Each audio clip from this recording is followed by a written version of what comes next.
दोस्तों नमस्कार। MJ24 news में आपका स्वागत है और मैं आपका अपना दोस्त मनोज जांगड़ा। आज हम बात करेंगे कुंडली नगर पालिका की और हमारे साथ में है कुंडली नगर पालिका के सचिव पवित्र गुलिया जी। कुंडली की जितनी भी समस्याएं हैं दिन पर दिन बढ़ती जा रही हैं, जो लोगों की मूलभूत सुविधाएं हैं उसको लेकर आज हम ज्यादा जानकारी लेंगे कि भाई वो क्यों है और क्या कारण है कि भाई वो ठीक नहीं हो पा रही है। गुलिया साहब नमस्कार। हाँ नमस्कार जी, मैं सेक्रेटरी म्यूनसिपल कमेटी कुंडली।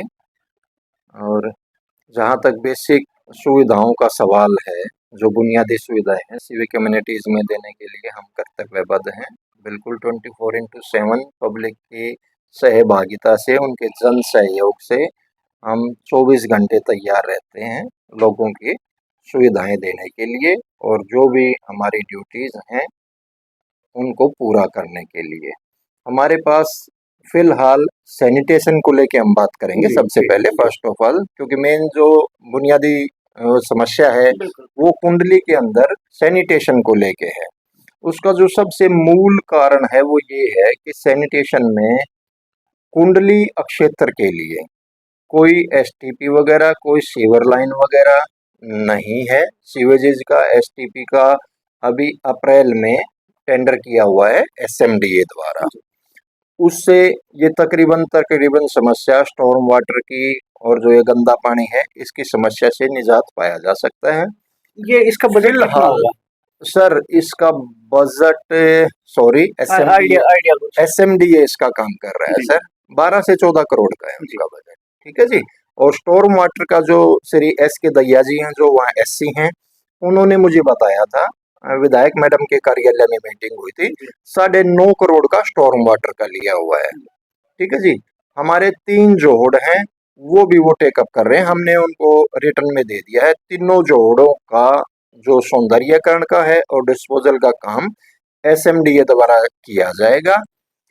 जब तक एसएमडीए द्वारा इसका कार्य नहीं किया जाता, हम अपनी मशीनरी के द्वारा, मैन पावर के द्वारा समय समय पर जब भी जहां भी जरूरत पड़ती है लोगों को सुविधाएं देने के लिए आवश्यकता अनुसार हम दिन और रात वो कार्य करवाया जाता है हमारे द्वारा। जो दादा भैया के साथ मंदिर के साथ में जोड़ है वो पहले खाली करवाया गया, खुदवाया गया, अब फिर दोबारा से उसमें पानी भर जाता है। सर उसमें पानी इसलिए भरा गया है, जो उसका डिस्पोजल है वो NHAI द्वारा पाइपलाइन डाली गई है और फ्रेंड्स कॉलोनी से होती हुई ड्रेन नंबर 6 में डालती है। स्टॉर्म वाटर की वो ले लाइन डाली गई है NHAI द्वारा। NHAI लास्ट 1 मंथ से हमें ये एश्योरेंस दे रहा था कि भाई हम सफाई करवा देंगे। जब उनके द्वारा सफाई नहीं करवाई गई तो लास्ट वीक में हमने अपनी मैन पावर और मशीनरी डिप्लॉय करके 800 मीटर की NHAI की पाइपलाइन खुलवाई, जिसमें 2 से 3 दिन का टाइम लग गया और पीछे से दादा भैया जोहड़ और गलियों में पानी भरने की समस्या जो है वो दिखाई दी, जो पिछले 3 दिन से बिल्कुल नीट एंड क्लीन है। और आइंदा भी हमने एक ऑर्डर पास किया है भाई वहां पे परमानेंट मैन पावर और मशीनरी डिप्लॉय की जाए ताकि लोगों को कोई असुविधा ना हो, क्योंकि दादा भैया मंदिर भी है यहाँ की पुरानी मान्यता का और वहां पर एक गवर्नमेंट का स्कूल भी है बहुत बड़ा, इसलिए वहां किसी प्रकार की असुविधा न हो उसके लिए हमने स्पेशल ऑर्डर पास किए हैं अपनी जैसे अभी 2 दिन पहले विरोध प्रदर्शन हुआ, गांव के काफी ग्रामीण इकट्ठे हुए दादा भैया के मंदिर के और गवर्नमेंट स्कूल के सामने जो पानी भरा हुआ था उसको लेकर।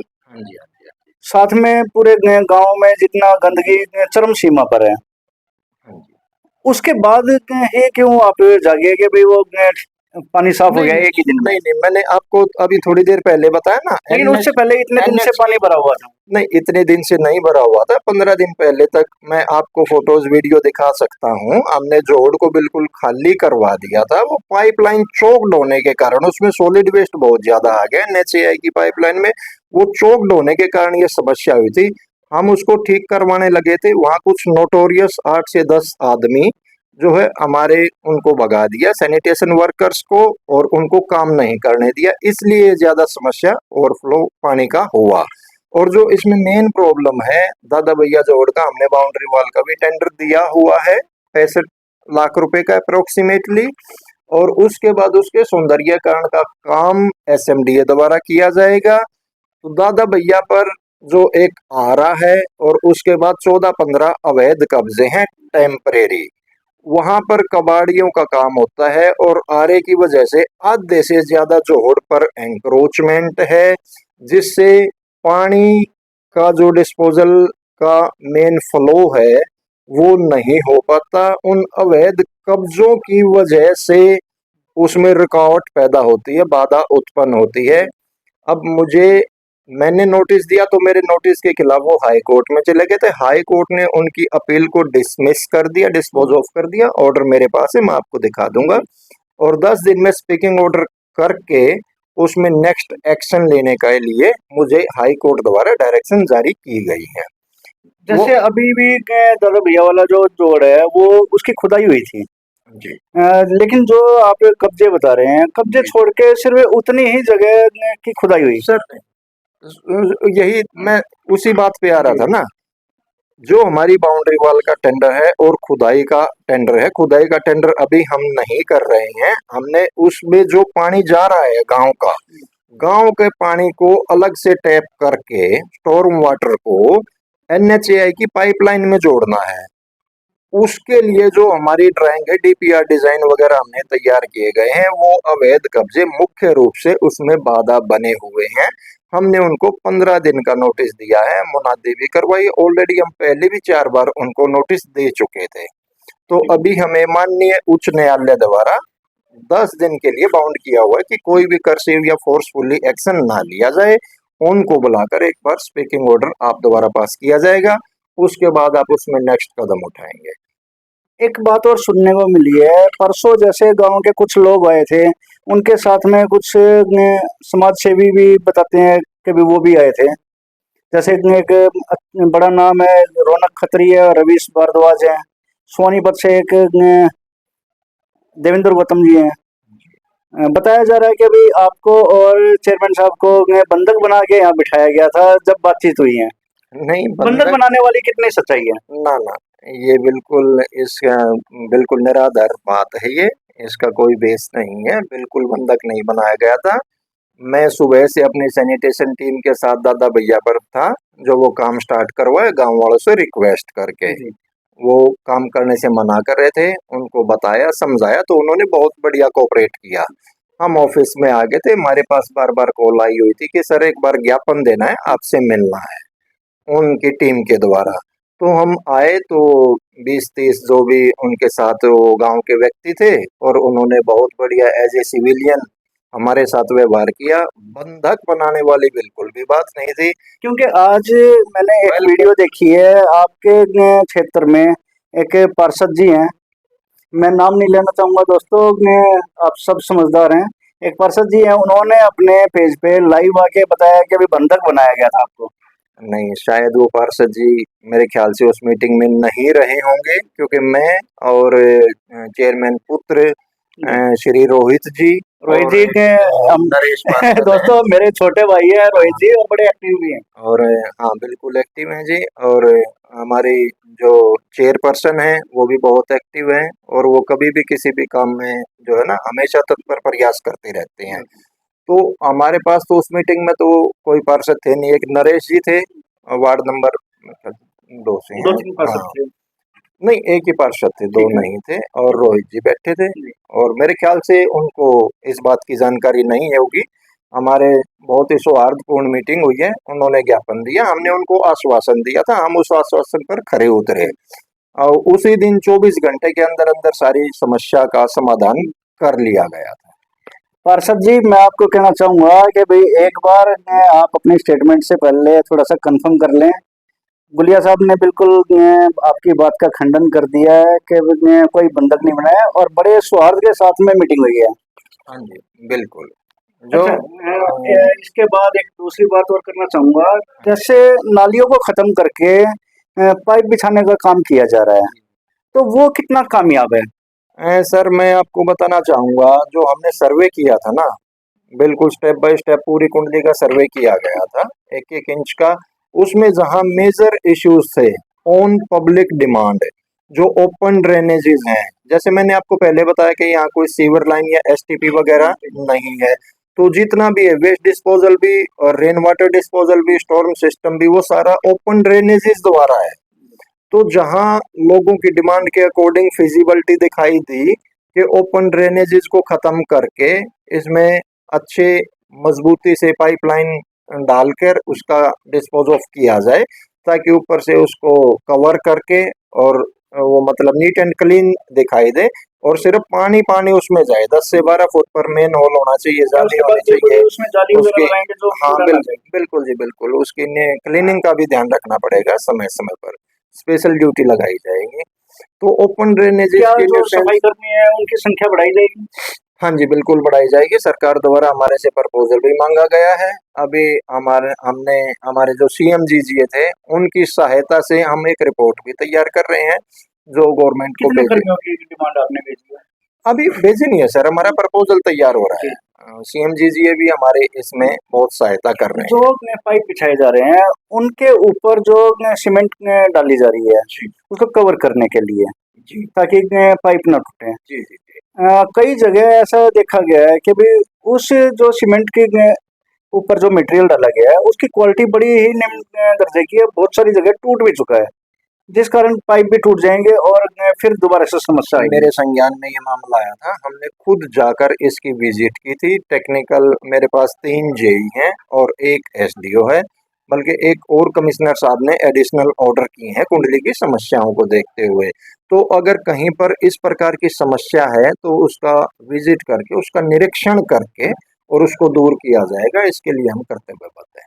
जो दोनों साइड में बड़े नाले बनाए गए हैं जी उनके ढक्कन टूटे हुए हैं, खाली पड़े हैं, उसके अंदर कोई भी गिर सकता है। सर, हमारा तो सिर्फ जैसा एक। कि अभी 2 दिन पहले मैं दादा भैया मंदिर के बाहर खुद मैं गिरा था। जी बिल्कुल, वो ऑन पब्लिक डिमांड और सफाई की वजह से नाले के स्लैब हटाए जाते हैं समय लेकिन समय पर। वापस भी लगाए जाने चाहिए। हाँ बिल्कुल वापस लगाए जाने चाहिए, लेकिन जो दादा भैया के नाले की बात कर रहे हो, उस पे स्लैब का प्रपोजल अभी है ही नहीं। Due to nature of work उस पे डेली काम होता है, इसीलिए उस पर स्लैब नहीं है। जहाँ भी कनेक्टिविटी है, मंदिर की है, स्कूल की है, जो लोगों के घरों की है, वो हमने अच्छे से कवर की हुई है। और हमारे द्वारा सिर्फ एक ही नाला बनाया गया है पेपर मिल या गिमिल में। बाकी जो भी नाले हैं वो बीएनआर द्वारा और एनएचएआई द्वारा बनाए गए हैं। पेपर मिल नरेंद्र वाला रोड का। पेपर मिल वाले एरिया के अंदर भी जो नाले बनाए गए हैं वो रोड से ऊंचे हैं। हाँ अगर वहां पानी भरता है तो क्या बाल्टियों से उसमें डालना पड़ेगा? नहीं सर, नाला आप देखोगे एनएचएआई द्वारा, बीएनआर द्वारा, या कंसर्न्ड बॉडी जैसे हमारी यहाँ म्यूनसिपल कमेटी है, नाला अगर बनाया जाता है ना, तो उसकी फिजिबिलिटी, जोग्राफिकल कंडीशन यही होती है, जो सड़क का पानी है उसमें डक्टिंग करके नाले को स्लैब ऊपर उठाया जाता है, और फिर रोड का पानी उसमें लेने के लिए उसको डक्टिंग करते हैं, उसकी सफाई करवाते हैं टाइमली। वेल इन टाइम सफाई करवा के सारा पानी उसमें उतारने के लिए हम उसको थोड़ी सी रोड से ऊंचा ही रखते पेपर हैं। मिल में हमने टेक्निकल एक एफिशिएंसी उसकी पेपर यही मिल में बनती है। एक जगह भी हमने देखी जहाँ पे वो नाले की दीवारें भी टूट चुकी हैं, हम्म। जिस वजह से वो आगे ब्लॉक हो गया और सारा उसका जो स्लैब वगैरह थे हाँ वो जी नाले हाँ में जी। ही पड़े हैं और कुछ दीवार तक टूट चुकी हैं। कुछ नाले बिल्कुल बड़ी दुर्दशा में है, वो पंचायत के टाइम से बनाए हुए हैं। It may be possible municipality द्वारा नहीं बनाए गए होंगे। जिनकी इतनी पुअर परफॉर्मेंस है, जो नाले टूटे हुए हैं बिल्कुल ही, उनको हम मतलब उनका विजिट करके, निरीक्षण करके, और उनमें अगर जरूरत है दोबारा नया नाला बनाने की, तो उसको मतलब डिसमेंटल करके दोबारा नाला बनाया जाएगा।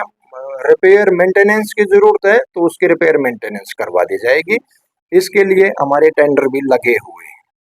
एक पेपर मिल में सत्संग भवन है, सत्संग भवन के सामने वाली जो गली है 6 नंबर ड्रेन के साथ साथ में, यस। वहाँ लगभग सभी गलियां बन चुकी हैं, लेकिन एक दो गली ऐसी है जो बनी नहीं है और आगे बनने की अभी कोई उम्मीद भी नहीं बता रहे हैं। कुछ दिन पहले 5-4 दिन पहले लोग इकट्ठा भी हुए थे, उन्होंने काफी विरोध भी किया था, मैंने खबर भी लगाई थी। अच्छा, तो उस पर क्या कहेंगे कि क्यों ये नहीं बन रही है? ये मामला मेरे संज्ञान में नहीं है। मेरे पास जिस किसी की भी वार्ड एमसी की या पब्लिक की, जहां से भी कहीं से भी कोई नाली की गली की कोई समस्या आती है, नई बनाई जानी है, टूट फूट है, हम उस पर तुरंत एक्शन लेते हैं, एफएनसीसी में उसको पास करवा के और दुरुस्त करवाते हैं या नई बनाई जाती है। ये जो आप बता रहे हैं सत्संग भवन की तरफ से, अगर आपके पास कोई ऐसी प्रपोजल है तो प्लीज काइंडली आप मेरे को दे दें, मैं उस गली को बनवा दूंगा। जी। किसी हमारे ना बजट की समस्या है, ना ही कोई ऐसी बात है कि गली नहीं, किसी प्रकार की कोई पार्शलिटी नहीं है। तो काफी हम इतने लोग परेशान होते हैं। हाँ, तो हम वो गली बनवा देंगे जिस तथाकथित आप जिस गली की बात कर रहे हैं, कोई ऐसी आइडेंटिफिकेशन है आपके पास तो आप हमें दे देना, हम उस गली को बनवा क्योंकि देंगे। सर जो है, अगर लोगों के काम हो जाएंगे, लोग खुश रहेंगे तो आपकी वाहवाही भी करेंगे। नहीं, काम का तो ऐसा है, जब हमने ये कार्यभार संभाला 2018 में कुंडली बनी थी, फिर स्टे हो गया था, स्टे वेकेट हुआ था 2020 में। उसके बाद कभी कोरोना आ गया, कभी किसान आंदोलन आ गया, उसके बावजूद भी हमने तत्प्रयास से लगातार अपने अथक प्रयास से 9 कॉलोनी अप्रूव करवाई गई हैं और उनमें बजट भी अप्रूव हुआ है और उनका उद्घाटन करके आज तकरीबन तकरीबन उन 9 की 9 कॉलोनियों में सारा काम 90% काम हो चुका है। पेपर मिल में भी, घी मिल में भी, हमारे जितने 15 के 15 वार्ड हैं उन सभी में कहीं शमशान घाट का काम था, कहीं सामुदायिक केंद्र का जी। काम था, नालियों का था, गलियों का था, उनका काम हमने करवाया है। जहाँ कहीं कोई दिक्कत है, कोई कमी रह गई है तो उसका पूरा करने के लिए हम कर्तव्यबद्ध हैं। बिल्कुल सर एक चीज और देखी गई है, एक समस्या आती है, गली बना दी जाती है, बिल्कुल साफ सुथरी अच्छी गली बनती है, उसके बाद में आप लोगों को याद आता है कि पाइपलाइन बिछानी है, फिर उसको भर देंगे। फिर कभी वो बिछा दी, उसके बाद में और कुछ वायर बिछाई है, फिर भर देंगे। इसमें लेकिन मैं है ना, वो है ना, वापिस उसको ठीक नहीं करके सर जाते सर हैं। सर इसमें मैं आपको बताना जब तोड़ना चाहूंगा, ही था तो बनाया क्यों? सर मैं इसमें थोड़ा सा आपको बताना चाहूंगा, जो अभी एसएमडीए द्वारा, पब्लिक हेल्थ द्वारा जो पानी की सप्लाई का और सीवरेज पाइपलाइन का टेंडर चला हुआ है, उसके दरमियान उसके अंतर्गत ये सारे कार्रवाई, ये सारे काम करवाए जा रहे हैं और उनके ऑलरेडी जो उनको वर्क ऑर्डर मिलता है, वर्क ऑफ स्कोप में ये काम होता है कि भाई उसको एज इट इज उसी शेप में आप करके देंगे। लेकिन पूरे कुंडली में देखा गया है कि भाई वो हमने फाड़ के गिर रखी है, हमने दोबारा उनको बनाई। हमने उनको रिक्वेस्ट लेटर भेजा है और उनसे हमारी बात भी हुई है, वो कह रहे थे कि हम एज इट इज करके देंगे आपको, इसीलिए इंटरलॉकिंग टाइल का प्रपोजल बनाया गया था और हमने उनसे वो गलियां भी साझी की हैं कि भाई आप बता दें जहां जहां आपकी ले लाइन होनी है, पाइपलाइन डलनी है, सीवेज की भी और पानी सप्लाई की भी।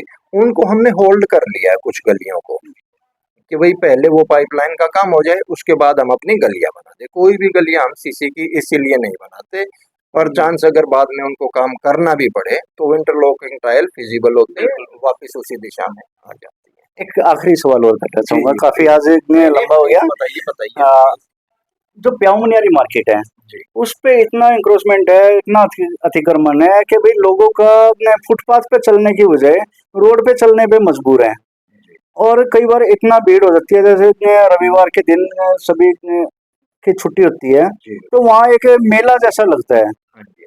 अगर इस दौरान कोई मरीज एम्बुलेंस में जाता है तो शायद वो एम्बुलेंस में मर जाए, तो उसके लिए क्या आपका प्रावधान है? इसमें मैं आपको बताना चाहूंगा, हेवी पॉपुलाइज्ड एरिया है, इंडस्ट्रियल एरिया, जो माइग्रेंट पॉपुलेशन है वो रेडी फड़ी या इस टाइप के काम से अपना लालन पालन भरण पोषण करती है।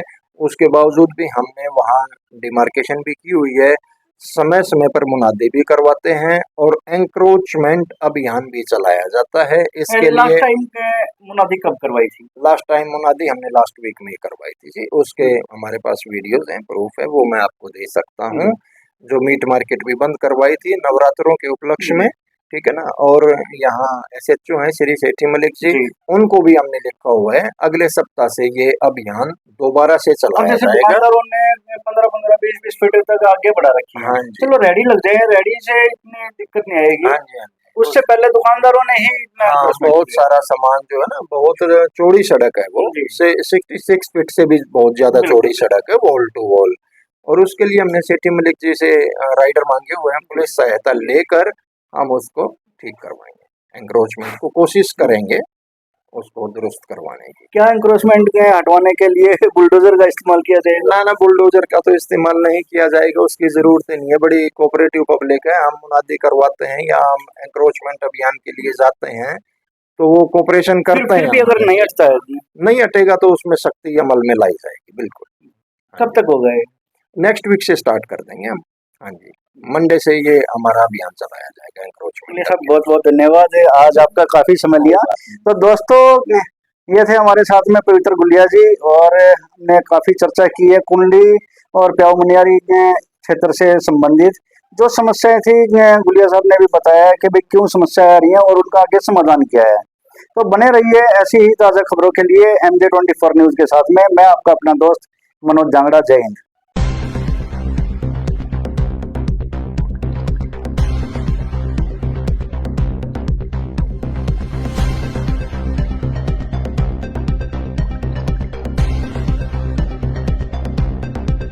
%95 पेरेंट्स अपने बच्चों को मार्शल आर्ट्स नहीं करने देते।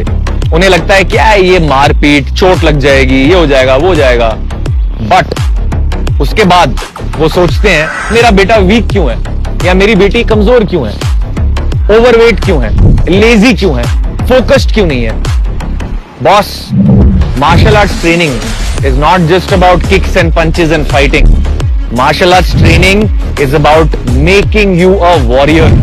आपका कैरेक्टर डेवलपमेंट, आपको ब्रेवरी सिखाना, हिम्मत सिखाना, आपको एक नेवर गिव अप एटीट्यूड देना, आपको डिसिप्लिन देना, फोकस देना, ये सारी चीजें हैं जो मार्शल आर्ट्स करता है। और अगर आप चाहते हो आपका बच्चा इस जिंदगी में सक्सेसफुल हो, हेल्दी हो, खुद की रक्षा कर सके, अपने लव्ड वंस की रक्षा कर सके, तो मार्शल आर्ट्स एक ऑप्शन नहीं है, ये मस्ट है।